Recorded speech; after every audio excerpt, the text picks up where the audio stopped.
Hey guys, Freddy here. Welcome back to another rules breakdown. And this time we're going to be looking at this. Conan from TSR, and it came out in 1985. And the system is very similar to the Marvel superhero system, which came out from TSR around about that time. Rather than being more like Dungeons & Dragons, which is kind of an oddity, because they did bring out a bunch of Conan Dungeons & Dragons adventures around about the same time. But the game system itself is completely different from D&D.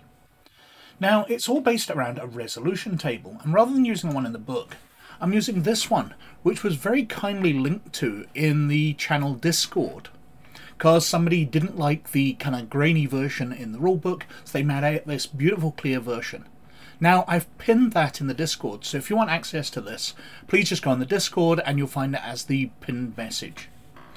And as usual, I need a sample character, and they give us Conan himself. So you can see a lot of the character sheet is actually made up with his story. But then you've got these talent pools below. And it's worth mentioning that in character creation, you don't assign things to the general talent pool and then work out what you're better at from within them. What you do is you choose which individual talents you've got, and then the general stat becomes an average of those. If you note things like perception here, his observation's 8, but the perception average is 0. It's because of all the talents under perception, which he doesn't have, drags that average down. So that's why he has an average of 0 in that.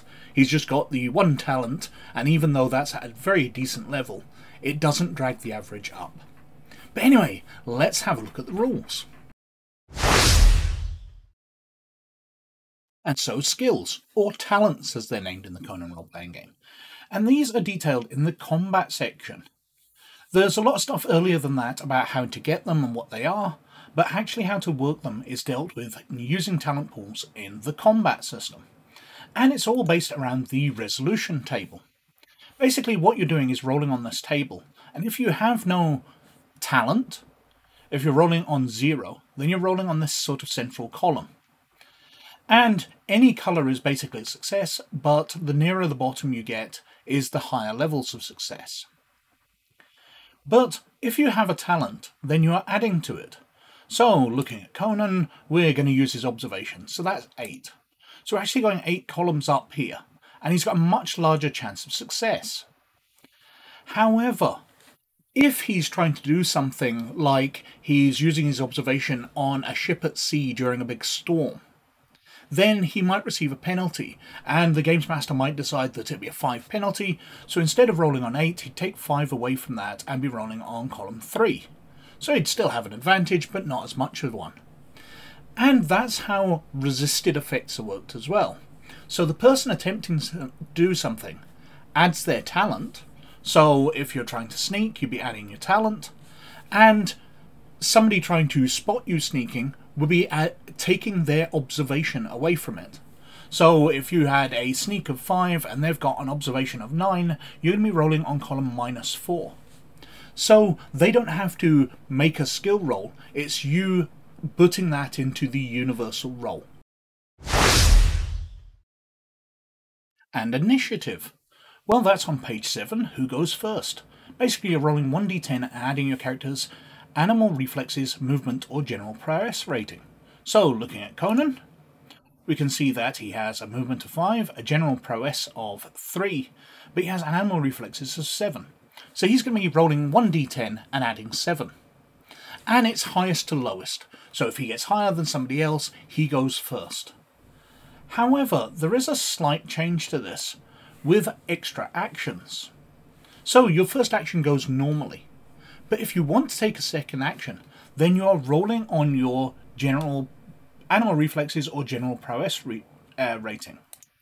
So his animal reflex is 7, general prowess is 3. We look at that column, and he is wanting to get within the red range. So he has animal prowess of 7, so he has a 10% chance of being able to take a second action. So he'll throw his dice. He gets 90, so he cannot take a second action in this round. And it's also worth bearing in mind, if we flip back to the rulebook and go through to the equipment list. Here we are, equipment list, weapons. Weapons have an initiative bonus. So certain large weapons have a penalty. So if you're wielding a big two-handed sword, it will go much slower. We also have other weapons where if they're used one-handed, they go fast, but two-handed, they go slower. And you adjust your initiative based on the weapon. Now, most weapons have no initiative bonus modifier at all, but there's a few, so it's worth bearing it in mind.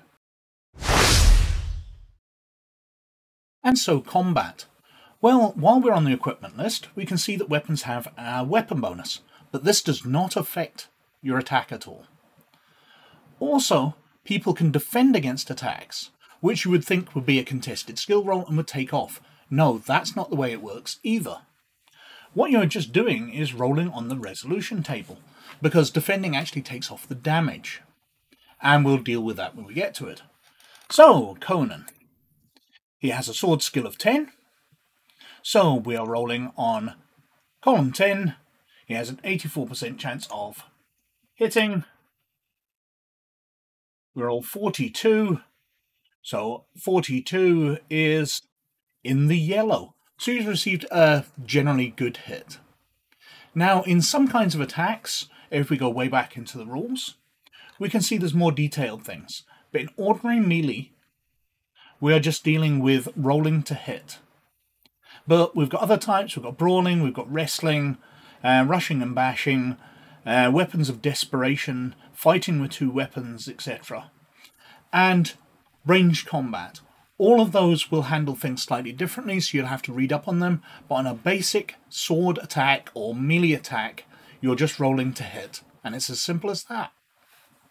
Oh, no it's not. I just forgot something. When you're making a melee attack, obviously you can only attack squares around you, but you have to choose where you're attacking. Your aiming point. This is the part of the enemy's body you're trying to hit. There are 7 aiming points: head, right arm, chest, gut, right leg, and left leg. Aiming points must be chosen according to the situation. So if you're on the ground and you're attacking somebody on a horse, you can only attack the leg on the side of you. The other leg is shielded by the horse, and the rest of the person's body is too high. 2 people attacking each other on horses will be only able to attack the upper parts of the body. But it's common sense. There's no set rules to these. You know, if somebody's hiding behind a door and you're jabbing around the door to stab them, then perhaps you can only hit them in the arm nearest that. It's up to the games master to decide where you'll be able to hit them. And this is important because armor ratings in Conan can be radically different for different body parts. You can not just be wearing a helmet and a standard set of armor, you've been wearing greaves and shoulder pads and things like that, which will protect different parts of your body with different ratings. So it's important to know exactly where you're hitting. And so on to damage. Well, damage is dependent on how well you did in your hit. So Conan, when we rolled for him before, he got a yellow success, which is 2 points of damage. If you get green, you do 1 point, yellow 2 points, amber 3, red 4, plus a specific wound, which we will come to in a bit. But there's 1, 2, 3 or 4 points of damage, plus any bonuses you get for strength. So Conan here has a strength of 10. But you only get a +1 to your damage for every 10 points. So Conan gets +1 to that. So he would be doing 3 points of damage. You get a bonus for your weapon, as we saw before. The standard broadsword has no bonus, but if he was using a larger weapon, he'd have been getting a bonus to his damage. And taking away from that, depending on where you hit them, their armor takes straight away from it. And if they're doing a defensive action. So somebody doing a defensive action rolls their skill if they're hit, and depending on what result they get on the resolution table, they take away a similar amount of damage as was done. So 1 point for green, 2 points for yellow, 3 points for amber, 4 points for red.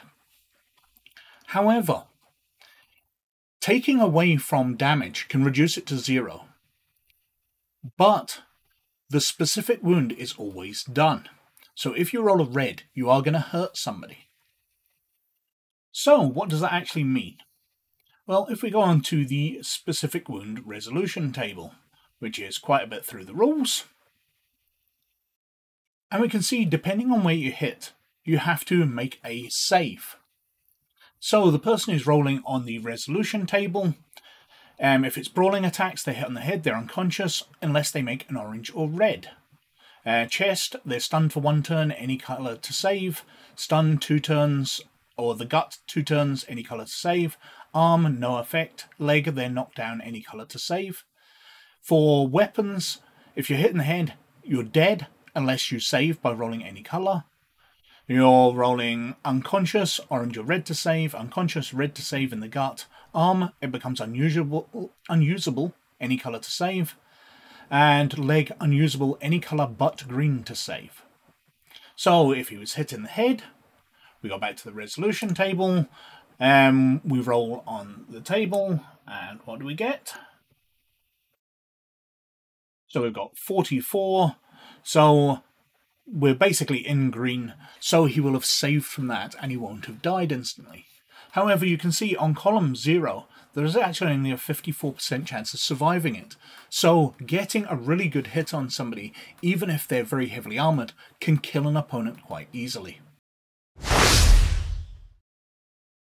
Health, well, it's dealt with on page 11 and 12. Basically, what you're using is your damage talent. So Conan has a damage talent of 15, so he has 15 hit points. So you've received that hit before, he was done for 2 points of damage plus 1 for strength, he's taken 3 hit points of damage. And when he gets to 0, he will drop down. But healing these back, you heal an amount based on your endurance general talent every day. Plus 1 if you're resting. So if you're resting up, Conan will heal 4 points a day, but if he's doing other things, he will heal 3 every full day. And so advancement, well, it's dealt with on page 22. It goes through, you earn money, so you can buy stuff. You've got fame and glory, and it's got tables for how that's done, earning fame points, defeating infamous monsters, etc. But we've got expertise, which is the general improvement. And there's a small table here suggesting how to earn talent points, because that's the experience of the system. So a minor use of a talent, you earn 1. An average use of a talent, you earn 2. Major use of a talent, you earn 5. Succeed in action in which your character does not have a talent earns you 2.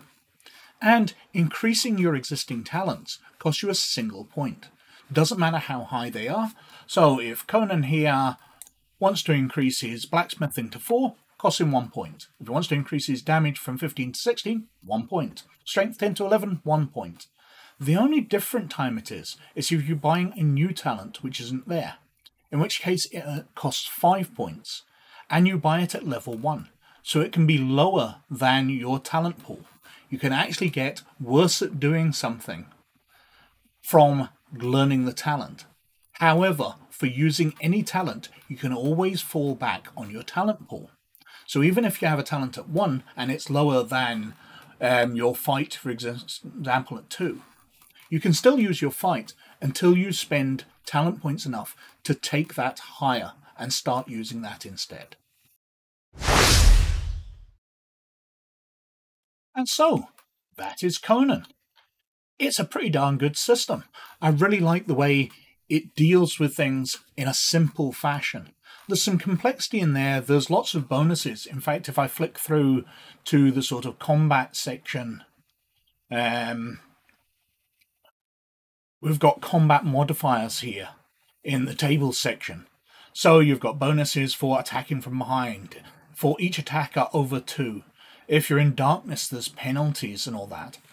And the Games Master employs them, so combat can become a lot more complex with the situation that's going on.